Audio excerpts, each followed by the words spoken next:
تو انسان کسی کے عذاب کو دیکھ کے انسان پہ یہ سوٹ نہیں کرتا کہ وہ خوش ہو. جب کسی علاقے میں آگ لگتی ہے، کچھ برے ہوتے ہیں کچھ اچھے ہوتے ہیں، تو ہم اس آگ پہ ہرگز خوش نہیں ہیں. اللہ اس آگ کو جلدی بجھا دے. بہت سے بے گناہ لوگ بھی ہوں گے، اور اس سے عبرت حاصل کرو. ایک آگ انسان لگاتا ہے اور کچھ آگیں اللہ بھی لگا لیتا ہے. ہم تو حیران ہو رہے ہیں امریکہ جیسے ملک میں آگ لگ کیسے گئی. اتنا ان کا آگ بجھانے کے جو ان کے جو سروسز ہیں وہ اتنی ایکٹیو ہیں کہ آپ سوچ بھی نہیں سکتے. مفتی طارق مسعود کے بیانات کے لیے مفتی صاحب کے آفیشیل چینل مفتی طارق مسعود سپیچز کو سبسکرائب کریں. مفتی صاحب لاس اینجلس میں آگ بے قابو ہو گئی ہے. کچھ مسلمانوں کو اس پر خوشی ہو رہی ہے اور کچھ انسانی جانوں کے ضیاع پر بہت غمگین دکھائی دے رہے ہیں. یہ قدرتی آفت عذاب یا آزمائش سے کچھ بڑے ظالم لوگوں کے گھر بھی جلے ہیں. اس پر کیا رد عمل دینا چاہیے؟ دیکھو، کہیں بھی کوئی عذاب آئے یا آگ باگ لگے یا کوئی بھی مصیبت ہو، لوط علیہ الصلوۃ والسلام کی قوم کا عمل ہمارے سامنے ہے. وہ گناہوں میں مبتلا تھی. جب ان پر عذاب کے لیے اللہ نے فرشتے بھیجے تو فرشتوں نے پہلے ابراہیم علیہ السلام کو آ کے خبر دی، ارسلنا الی قوم لوط، ہم قوم لوط کے پاس آئے ہیں اور ان کو تباہ کرنے کے لیے آئے ہیں. تو ابراہیم علیہ السلام نے اس پہ خوشی نہیں منائی تھی. قرآن کہتا ہے یجادلنا فی قوم لوط، ابراہیم علیہ السلام ہم سے جھگڑنے لگے. یعنی اللہ سے تو کون جھگڑ سکتا ہے. مطلب یہ کہ اتنی لجاجت آہوزاری کی کہ عذاب نہ آئے، کہ گویا کہ لڑ رہے ہیں. یہ مبالغہ ہے. اور اللہ نے فرمایا ان ابراہیم لحلیم اواہ منیب، نرم دل تھے، بردبار تھے. تو انسان کسی کے عذاب کو دیکھ کے انسان پہ یہ سوٹ نہیں کرتا کہ وہ خوش ہو. ہمیں تو بس اللہ کے عذاب سے پناہ مانگنی چاہیے کہ اللہ نے جو کافروں کو بھی عذاب دینا ہے آخر میں ہی رکھے. دنیا میں اللہ کسی کو عذاب نہ دے. تو اس پہ خوشی نہیں بنتی جو آگ لگی ہے. یہ جب مان لیا جائے کہ وہ سارے ظالم ہی ہیں. ایسا ہوتا بھی نہیں ہے. جب کسی علاقے میں آگ لگتی ہے کچھ برے ہوتے ہیں کچھ اچھے ہوتے ہیں. البتہ اتنی بات ضرور ہے کہ یہ عبرت کی بات ضرور ہے. غزہ میں جب آگ لگی ہے، جو روزانہ آگ لگ رہی ہے، روزانہ بم برسائے جا رہے ہیں جس میں معصوم بچے جل رہے ہیں، اس آگ پہ کوئی نہیں روتا. یہاں جب آگ لگی ہے تو پورے میڈیا نے اس کو فوکس کیا ہوا ہے، کوریج. تو ہم یہ نہیں کہہ رہے کہ اس آگ کو آپ کوریج نہ دیں، اس کو بجھانے کی کوشش نہ کریں. یہ جیسے انسان ہے تو غزہ میں رہنے والے بچے، عورتیں، وہ بھی تو انسان ہیں. ان کے بارے میں خاموشی اختیار کر لینا، بلکہ اور اسرائیل کو اپریشیٹ کرنا، پروموٹ کرنا، اس کی مدد کرنا، تو پھر انتقام کی اللہ کی آگ بھی جوش میں آتی ہے. اور اللہ بتاتا ہے کہ تم جو کر سکتے ہو تم کرو، میں جو کر سکتا ہوں وہ میں کروں گا. وَمَكَرُوا وَمَكَرَ اللَّهُ وَاللَّهُ خَيْرُ الْمَاكِرِينَ. اللہ کہتے ہیں یہ میرے خلاف تدبیریں کرتے ہیں تو میں بھی تدبیر کرنے والا ہوں، اور میری تدبیر ان سے زیادہ پاورفل ہوتی ہے. تو ہم اس آگ پہ ہرگز خوش نہیں ہیں. اللہ اس آگ کو جلدی بجھا دے. بہت سے بے گناہ لوگ بھی ہوں گے اور بہت سے ظالم بھی ہوں گے. جیسے انہوں نے کہا کچھ ظالم صحافی جو ہے وہ اسرائیل کے اس عمل کو اپریشیٹ کرتے ہیں جو وہ غزہ میں جو کچھ کر رہا ہے. تو ان صحافیوں کے گھر بھی جلے ہیں. نہ چلتے اچھا تھا، ویسے ہی اللہ ان کو ہدایت دے دیتا. لیکن یہ عبرت کی بات بہرحال ہے کہ اللہ جو عرش پر ہے وہ لا تحسبن اللہ غافلا عما یعمل الظالمون. اللہ کہتے ہیں اللہ کو غافل مت سمجھو جو کچھ ظالم لوگ کر رہے ہیں. تو اس لیے دنیا کو دونوں آگوں کے خلاف آواز اٹھانی چاہیے، دونوں آگوں کو بجھانے کی کوشش کرنی چاہیے. لاس اینجلس میں جو آگ لگی ہے اس کو بھی بجھانے کی کوشش کریں، لیکن میرے بھائی جو غزہ میں آگ لگی ہوئی ہے نا اس کو بھی بجھانے کی کوشش کرو. اور اس سے عبرت حاصل کرو کہ ایک آگ اللہ انسان لگاتا ہے اور کچھ آگیں اللہ بھی لگا لیتا ہے. ہم تو حیران ہو رہے ہیں امریکہ جیسے ملک میں آگ لگ کیسے گئی. یورپ، امریکہ، کینیڈا، جاپان، ان ملکوں میں گیا ہوں. آگ سے بچنے کے لیے انہوں نے اتنی تدبیریں اختیار کی ہوئی ہوتی ہیں کہ آپ کی سوچ ہے. ہر بلڈنگ میں فوارے لگے ہوئے ہوتے ہیں، آٹومیٹیکلی آگ لگے گی تو یہ خود بخود یہ آن ہو جائیں گے. اور سڑکوں کے کنارے سڑکوں میں جو ہے نا ایسی جال بچھایا ہوا ہوتا ہے گیسز کا کہ جیسے ہی یا پانی کی لائنیں الگ سے ہوتی ہیں کہ آگ لگی تو یہ خود بخود کھل جائیں گی. اتنا ان کا آگ بجھانے کے جو ان کے جو سروسز ہیں وہ اتنی ایکٹیو ہیں کہ آپ سوچ بھی نہیں سکتے. اس کے باوجود لگ جاتی ہے. وجہ اس کی بھائی اللہ سے کوئی لڑ نہیں سکتا، اللہ سے کوئی لڑ نہیں سکتا، حادثات بہرحال ہوتے ہیں، تو ہمیں ڈرنا چاہیے کہ جو اللہ ہے نا عرش پر وہ غافل نہیں ہے. تو اتنی بات ضرور ہے کہ ان بڑی طاقتوں کو ہوش کے ناخن لینا چاہیے کہ آپ غزہ پہ جس طرح سے خاموش ہو. ٹھیک ہے کچھ لوگ احتجاج وہاں بھی، امریکہ میں بھی عوام احتجاج کرتی ہے، یہ سارے امریکے ایک جیسے نہیں ہیں، بہت سے لوگ غزہ کے حق میں آواز اٹھاتے ہیں، یو کے میں بھی، آسٹریلیا میں بھی، کینیڈا میں بھی، ہر جگہ آوازیں اٹھ رہی ہیں، لیکن وہ اتنی پاورفل آوازیں نہیں ہیں کہ اسرائیل باز آ جائے اس ظلم سے جو وہ غزہ میں کر رہا ہے. تو اس لیے یہ عبرت کا سامان ہے، تو عبرت والوں کو اس سے، اور پھر جو آگ میں جلتے ہیں تو ان کو احساس بھی ہوگا کہ آگ ہوتی کیا چیز ہے. جب تک انسان اس مصیبت میں خود نہیں مبتلا ہوتا نا، دوسرے کے غم کا احساس نہیں ہوتا. جو اللہ نے ہمیں رمضان میں روزے رکھنے کا حکم دیا اس میں بہت ساری حکمتوں میں ایک حکمت یہ بھی ہے کہ بھوکا رہ کے غریبوں کا احساس ہوتا ہے کہ بھوک کیا چیز ہوتی ہے، جن کو کھانا نہیں ملتا ان بیچاروں کی کیا کیفیت ہوتی ہے. تو اللہ کی طرف سے آزمائشیں، اللہ تعالیٰ اس آگ کو جلدی بجھائے اور اس عذاب کو جلدی ٹالے، ختم کرے، اور لوگ جتنے جو زخمی ہیں اللہ ان کو جلد سے جلد شفا دے. لیکن اللہ اس سے ان ظالموں کو سیکھنے کا موقع بھی دے، عبرت کا موقع دے کہ جنہوں نے غزہ میں آگ لگائی ہوئی ہے، یا آگ لگائی تو نہیں ہے لیکن اس آگ کو وہ پروموٹ کر رہے ہیں، اپریشیٹ کر رہے ہیں، ظالموں کو کی حوصلہ افزائی کر رہے ہیں، یا اس آگ لگانے میں ان کے شریک بن رہے ہیں.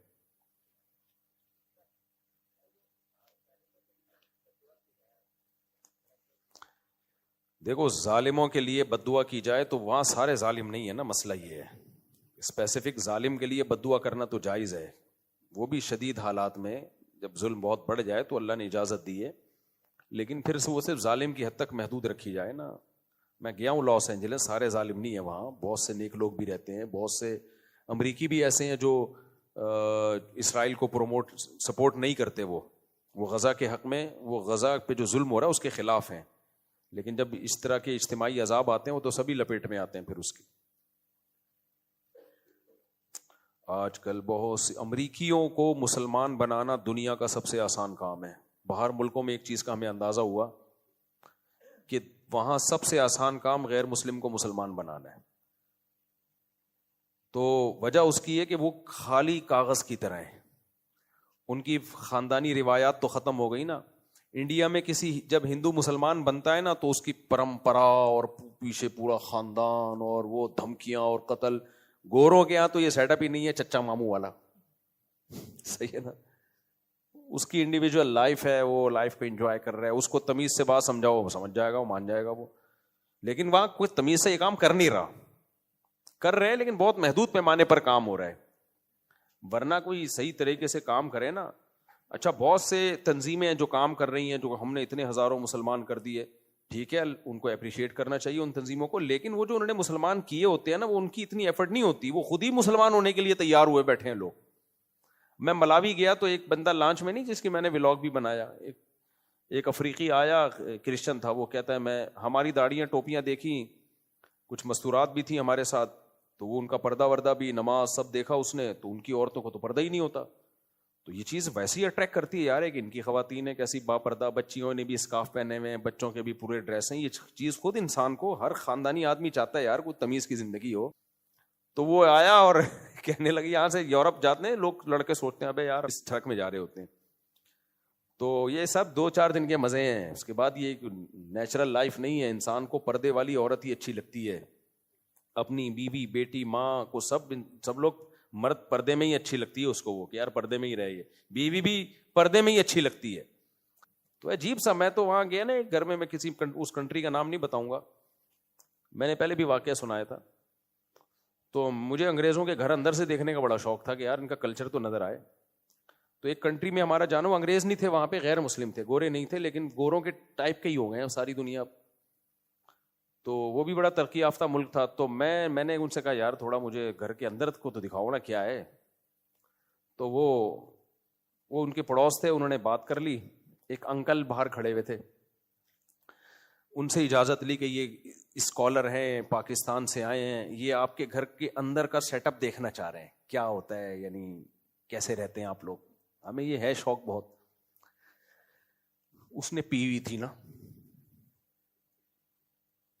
قمیض اتاری بھی تھی، شکر ہے نیچے پہنا ہوا تھا، ورنہ پینے کے بعد بعض دفعہ وہ سمجھتا ہے کہ پہنا ہوا ہے، وہ ہوتا نہیں ہے پہنا ہوا. اوپر سے قمیض اتری بھی. تو میں نے کہا قابل برداشت ہے. تو گھوم رہا ہے نا. اس نے کہا ہاں ٹھیک ہے چلے جاؤ. اب ہم لوگ جب کسی کو گھر میں لے کے جائیں پہلے بیگم پردہ کر لو، ایسا ہی ہوتا ہے نا، مستورات ایک سائڈ پہ ہو جائیں. اس نے کہا گھس جا. اسپینش زبان میں بولا وڑ. ٹھیک ہے نا. ہم نے کہا یار کوئی پردہ کچھ بھی نہیں. اندر گئے ہیں تو اس کی کوئی دادی بیٹھی ہوئی تھی، وہ تھی اس کی وائف لیکن بیچاری دادی لگ رہی تھی. غیبت اس لیے نہیں، آپ کو کیا پتا، لوگوں نے نیچے لکھا تھا کسی کا راز کیوں فاش کرا. بھائی تم اسپین چلے جاؤ تو بڑی بات ہے یار، راز فاش. تمہیں گھر کا ایڈریس تھوڑی دے رہا ہوں میں. کیا پتا کس کی بات ہو رہی ہے. اس کو بھی نہیں پتا کیونکہ اس نے تو پی ہوئی تھی. میرا ترجمہ کر کے بھی کوئی بتا دے گا نا اسپینش میں کہ آپ کا واقعہ سنا ہے، پھر بھی اس کی سمجھ میں نہیں آئے گا. اس کو پتہ ہی نہیں ہوا کیا ہے نا. پینے والے کو تو ہوش کے بعد پتا چلتا ہے کون آیا کون نہیں آیا. اس لیے اس میں کوئی غیبت نہیں ہے. تو جب میں اندر گیا ہوں تو ایک بڈیا بیٹھی ہوئی، اللہ معاف فرمائے اس نے، اور بس وہ اوپر کا تھوڑا بہت. یار بوڑھی عورتیں اس ڈریس میں اچھی لگتی ہیں. بیٹھی ہوئی کوئی فلم دیکھ رہی ہے. وہ مجھے اپنی دادی یاد آئی. یار ہماری دادی کیسی نورانی چہرہ ان کا یار. وہ بڑھیا اس کی بیوی تھی، بعد میں اس نے بتایا. وہ بیچاری جلدی، وہ بڑی عمر کی خاتون سے شادی کر لی ہوگی. خیر وہ تو ان کا پرسنل معاملہ ہے، کوئی ایسا مسئلہ نہیں ہے یہ. تو مجھے اپنی دادی یاد آئی. میں نے کہا یار ایک ہماری دادیاں نانیاں ہوتی ہیں، نانی بھی یاد آئیں دادی بھی. کیسا سر پہ ان کے وہ ہوتا تھا اور ہاتھ میں تسبیح، مصلے پہ بیٹھی ہوتی تھیں، قرآن پڑھ رہی ہوتی تھیں. اتنے چادریں تھی نا ہماری دادی کی ایک ہی مصلے پہ، اور وہ اپنے زمانے کے جہیز کا ایک بکسا رکھا ہوا تھا. ان کی انٹرٹینمنٹ ہماری دادی کی تھی کتھا پان. ایک پورا وہ ڈبہ تھا، اس میں سروتا اور کتھا اور چونا اور یہ زیادہ یہ تھا. وہ لگایا یوں رکھا اور پھر اپنا اللہ اللہ کرنا لگی. اور زیادہ انٹرٹینمنٹ کے لیے غیبتیں کرتی تھی پڑوسیوں کی. اللہ مغفرت فرمائے. اڑوس پڑوس کی نا ہر وقت یہ چل رہی ہوتی تھی. میری والدہ اور میری دادی ساس بہو تھے نا، ٹائم اچھا پاس ہو جاتا. وہ بہن وہ آئی تھی، وہ بہو وہ کہہ رہی تھی. اچھا میری والدہ کی عمر بھی 60-65 سال ہو گئی. ان کو دلہن کہتی تھی کیونکہ جب وہ رخصت ہو کے آئی تو دلہن تھی نا. تو ہم کہتے تھے اب تو 65 سال کی دادی بن گئی ہیں، نانی بن گئی ہیں. ابھی ان کی زبان پہ ہی تھا دلہن. کیا کر رہی. خیر تو میں نے کہا یار ایک ہماری دادیاں ہوتی ہیں اور یہ بیچاری، اور گھر میں کوئی تیسرا فرد نہیں. ہمیں دیکھا انہوں نے ہائی ہائی فائن اسپینش میں کچھ بولا، انگلش میں بھی کچھ ٹوٹی پھوٹی انگلش. مجھے خیال ہوا تھا ہمیں دیکھ کے تھوڑا سا ہوگی، تھوڑا ہوتا ہے نا. نہیں بھائی وہ تو سب کا اسٹائل ہی ہے یہ، اس کو وہ ان کا کلچر ہے یہ، اس کو وہ برا نہیں سمجھتے. ہم نے کہا ہائی ہائی فائن، اس نے کہا فائن. پتہ نہیں کوئی انگلش کوئی لگی ہوئی تھی اس میں، کوئی ڈاکومنٹری. گھر بس ٹوٹل یہی، سب کا یہی حال ہے بیچاروں کا یار. اور وہ اتنی پرانی چیزیں گھر میں، پورا گھر سامان سے بھرا ہوا، اور بہت سارے ملکوں کے کوئی جھنڈے اور علامتیں. میں نے پوچھا یہ کیا ہے؟ اس نے بتایا کہ ہم جس کنٹری میں اپنے ہسبینڈ کے ساتھ میں گئی ہوں تو اس کا ہم نے ایک فلیگ لا کے رکھا ہوا ہے تاکہ یادگار رہے. اتنے ملکوں میں، یعنی محبت والے میاں بیوی تھے، پوری دنیا گھومے. کیا محبت کے 4 بچے نہیں ہو سکے تمہارے یار؟ محبت کا تو پتہ چلتا ہے کہ اللہ کے بندو تم چاہتے ہو اولاد ہو، ہم دونوں مل کے پالیں، وہ ہے نہیں. پھر شاید ایک آدھ بچہ تھا، وہ پتہ نہیں کہاں شارٹ تھا. وہ 18 سال کا ہوتا ہی کہ مارکیٹ سے شارٹ ہو گیا. مجھے زیادہ ترس آ رہا تھا اس بیچاری بڑھیا پہ کہ یار مجھے بیٹا بنا لو، میں تمہاری خدمت کروں گا. کوئی ایسے یار. اب یہ اور بوڑھی ہوگی تو کیا ہوگا اس بیچاری کا. تو یہ حالات چل رہے ہیں مارکیٹ میں، سمجھ رہے ہو کیا بات. یہ میں نے شروع کہاں سے کی تھی، یہ کس پہ؟ نہیں یہ بات، یہ واقع. ہاں تو اب مجھے ایک بات بتاؤ، یہ جب اسلام کو سنیں پڑھیں، ان کا تو بہت اٹریکشن ہے بھائی. امریکہ میں ایک بڑھیا مسلمان ہوئی اس لیے کہ اس نے جنازہ دیکھ لیا کسی کا، اور وہ مسلمان بھی بڑے لبرل سے تھے، کوئی بہت مذہبی نہیں تھے. ان کی دادی کا انتقال ہوا امریکہ میں، انہوں نے غسل دیا، کفن دیا، جنازہ رکھا، پڑا بڑی تمیز سے جا کے. وہ بڑھیا نے، انگریز نے کہا بھائی کتنی تم عزت مردے کو دیتے ہو، میں تو مر گئی تو مجھے تو پتہ نہیں، جلا دیں گے کیا کریں گے، میرے بچے بھی آئے گا بھی کہ نہیں آئے گا. وہاں گاؤں دیہاتوں میں فیملی سسٹم ہے، لیکن شہروں میں تو یہی حالات چل رہے ہیں. تو مجھے تو پتہ نہیں کیا کر دیں گے. تو میں اگر مسلمان ہو گئی مجھے بھی یہ پروٹوکول ملے گا. انہوں نے کہا ہاں بھائی یہ تو جو بھی مسلمان ہو اس کو ہم غسل کفن کے بغیر نہیں دفناتے. وہ مسلمان ہو گئی. تو میں وہ افریقہ والے کا بتا رہا تھا ملاوی میں نا، تو وہ لانچ میں ہمارے ساتھ آیا اور جب دیکھا بھائی خواتین نے پردہ بھی کیا ہوا ہے، بچوں نے بھی بڑی تمیز کے بیٹھے ہوئے ہیں، اور سارے ہمارے ساتھ تبلیغی ٹائپ کے لوگ داڑھیوں والے، تو اس نے آ کے بات کرنا شروع کر دی، میں بھی اسلام لانا چاہتا ہوں. تو ہم نے پھر اس کو تبلیغ کی سمجھایا. پھر میں نے ان کے ذمہ لگا دیا بھائی اس کو کلمہ پڑھا دینا. میں نے کہا میں تو جا رہا ہوں، تم نے نہیں پڑھایا نا الٹے لٹکے ہوئے ہوگے قیامت کے دن تم. پھر میں نے فون کر کے پوچھا بھی. تو وہاں مسلمان کرنا کوئی اتنا مسئلہ نہیں ہے. مسئلہ ہمارے ساتھ ہے، مسلمان کر کے سنبھالتے ہی نہیں ہمارے لوگ. کوئی ایسا کچھ سیٹ اپ ہی نہیں ہے بڑا سیٹ اپ کہ ان کو سنبھالا جائے پھر ان کو تبلیغ کی جائے کوئی. تو میں اس پہ بھی سوچ رہا ہوں، کچھ کر بھی رہے ہیں، ایسا نہیں ہے سارے ایسے نہیں ہیں، لیکن کچھ لوگ کر بھی رہے ہیں اس پہ. خلاصہ یہ نکلا کہ اس وقت دنیا میں جو ہٹ دھرم اور ضدی ہیں ان کی تو میں بات ہی نہیں کر رہا، لیکن نارملی غیر مسلم کا اسلام لانا اتنا مسئلہ نہیں. ابھی دیکھو ایک عیسائی آتا تھا یہاں بیان میں بیٹھتا تھا، کرسچن لڑکا تھا، میرا خیال ہے کتنے سال بیان سنا ہوگا. کون جس کے بیچارے کی ڈیتھ بھی ہو گئی ابھی، کون لایا تھا اس کو یار؟ ادھر ہی کوئی لڑکا آتا ہے بیان میں. تو کئی سالوں یا کئی مہینوں سے بیان سن رہا تھا. مجھے نہیں پتا تھا یہ کرسچن ہے، بیان سن کے چلا جاتا تھا. تو کیا ہوا ہے 2-4 مہینے پہلے وہ آیا اور کہا کہ میں آپ کا، مجھے یاد دیکھ کے بھی پہچان گیا. میں نے کہا تم تو بیان میں آؤ. تو کہتے ہیں میں عیسائی ہوں لیکن میں اب اسلام لانا چاہتا ہوں. تو میں نے اسے کہا سوچ لو اچھی طریقے سے، غور و فکر کر لو وغیرہ وغیرہ سمجھایا. پھر چلا گیا. وہ مجھے ڈر بھی لگ رہا تھا انتقال نہ ہو جائے یار، لیکن بہرحال انسان سوچے تو نا. تو پھر اگلے ہفتے دوبارہ آیا، کہہ رہا میں بالکل سوچ سمجھ کے مسلمان ہو رہا ہوں. تو اسلام قبول کیا اس نے، ابھی اسلام قبول کروایا ہے اس کو، یہیں بینچ پہ مسلمان ہوا. میرا کینیڈا کا سفر تھا، میں کینیڈا گیا تو وہاں کسی کا میرے پاس میسج آیا کہ اس کی ڈیتھ ہو گئی ہے، ایکسیڈنٹ میں انتقال ہو گیا. میں نے کہا کون؟ میں پہچان نہیں رہا، تصویر بھی. میں نے کہا بھائی یہ تو وہی ہے جو ابھی ہے. لیکن مجھے وہ حدیث، ایسے بہت واقعات اپنی زندگی میں دیکھے ہیں بھائی. تو حدیث میں آتا ہے کہ انسان برے عمل کرتے کرتے کرتے ایک بالش جہنم کے قریب پہنچ جاتا ہے، لیکن اللہ کے علم میں ہوتا ہے کہ یہ جنتیوں میں سے ہے. صحیح ہے نا؟ صحیح حدیث ہے. تو اتنا جہنم کے قریب ہو کر وہ اعمال شروع کر دیتا ہے تو جنتیوں والے ہوتے ہیں. اور اس کے الٹا بھی ہوتا ہے، نیک عمل کرتے کرتے جنت کے ایک بالش قریب ہوتا ہے، لیکن اللہ کے علم میں ہوتا ہے کہ یہ جائے گا کہاں؟ جہنم میں. عین وقت پہ مرتد ہو جاتا ہے، اس کو پتہ نہیں ہوتا اس کے بعد میری موت ہے. میں نے ایسے اپنی زندگی میں غیر مسلم اور بھی دیکھے ہیں، جوان مسلمان ہوئے 4 دن بعد ڈیتھ ہو گئی ایکسیڈنٹ سے. یا تو یہ بڑے خوش قسمت لوگ ہیں. اس لیے میں کوئی غیر مسلمان ہونا چاہے نا اس کو ڈیلے نہیں کرتا. بھائی موت کا کوئی بھروسہ نہیں ہے. ایک واقعہ تو میں بہت دفعہ سنا چکا ہوں. ہم جس مسجد میں رہا کرتے تھے پہلے، وہاں ایک عیسائی لڑکا آیا، ینگ تھا، 22-23 سال کا لڑکا، رمضان میں. اور یہ پرانے واقعہ ہے، جون جولائی کے روزے تھے ہمارے بچپن کے، جون جولائی کے بہت لمبے ٹف روزے تھے. اس میں تو مسلمانوں کا دل چاہ رہا ہوتا ہے کہ یار ہم تو عید کے بعد مسلمان ہو جاتے تو زیادہ اچھا تھا. اتنے لمبے ٹف روزے تھے. ہمارے بچپن کی بات کر رہا ہوں، اور اس وقت ایئر کنڈیشن وغیرہ کی اتنی سہولتیں بھی نہیں تھیں. بہت کم لوگوں کے ایسی اے سی جس کے گھر ہوتا وہ تو مجھے یاد ہے ایک دفعہ ہم کسی بینک میں جانا ہوا، اے سی لگا ہوا تھا. میں اپنے کزنوں کو، ابے بھائی ایسی ٹھنڈی ہوائیں آ رہی تھیں، میں ان کو جا کے بتا رہا تھا وہ بھائی. تو اے سی بہت کم لوگوں کے یہاں ہوا کرتا تھا. تو وہ لڑکا رمضان میں مسلمان ہوا. ہماری مسجد کے امام صاحب نے اس کو بہت اچھی طرح سمجھایا، سوچ لو، جلد بازی نہیں ہے، کوئی جبری دباؤ تو نہیں ہے، کوئی لالچ تو نہیں ہے. انہوں نے کہا ہم پیسے ویسوں کا تعاون نہیں کریں گے. دیکھنا چاہ رہے تھے نا بعض لوگ 10 دفعہ روزانہ مسلمان ہوتے ہیں، ایسے بھی ہم نے کچھ غیر مسلم پکڑے ہیں. ادھر آ کے مسلمان ہوا، چندہ لیا، اس مسجد میں جا کے دوبارہ مسلمان ہوا، ادھر سے چندہ لیا. پورے کراچی میں مسلمان ہی ہو رہے ڈیلی وہ. تو ایسے بھی فراڈی ہیں کچھ. تو دیکھ لیا بھائی نہیں کوئی فراڈ نہیں ہے.